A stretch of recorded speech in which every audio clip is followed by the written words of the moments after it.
We think of the world across two vectors, AI and energy. But if you want to build portfolios that are resilient across the AI and the energy theme, really there is no alternative other than to include emerging markets. Firstly, the starting yield is a great advantage for emerging markets. Starting levels of real yields are amongst the highest levels they've been when compared to developed markets. That really comes at a time when inflation, now excluding China, is below US inflation. But the real yields remain high, despite the fact that inflation is low. And I think that's more of a function of proactive central bank reaction functions. EM central bankers hike rates very, very quickly and they cut very slowly. In the developed markets, they do it diametrically opposite. They cut rates very quickly and they hike rates very slowly. From a bond investor's perspective, that means that emerging market central bankers are giving more of a dividend to international investors. That's your real yield cushion.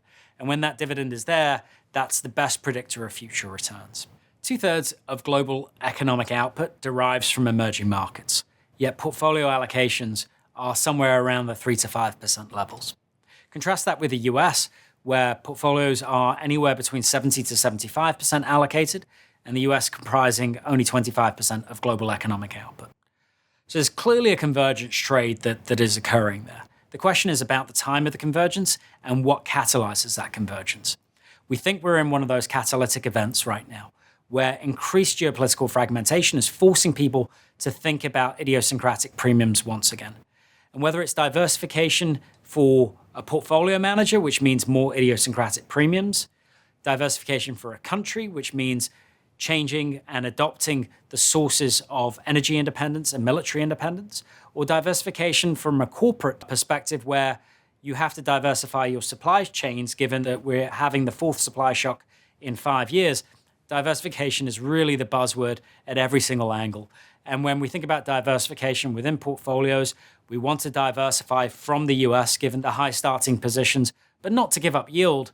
When you think about that Venn diagram, emerging markets sits right at the center of that Venn diagram. High diversification, an idiosyncratic premium, and high yield advantage versus the US. PIMCO is the largest lender in emerging markets, and we have over 100 people covering emerging markets across the globe. The real trick to emerging markets is not getting the macro calls right. It's getting the instrument selection, the security selection right. We think that this is EM's time right now, but most importantly, this is a world environment. This is a fragmentation environment which needs emerging market economies.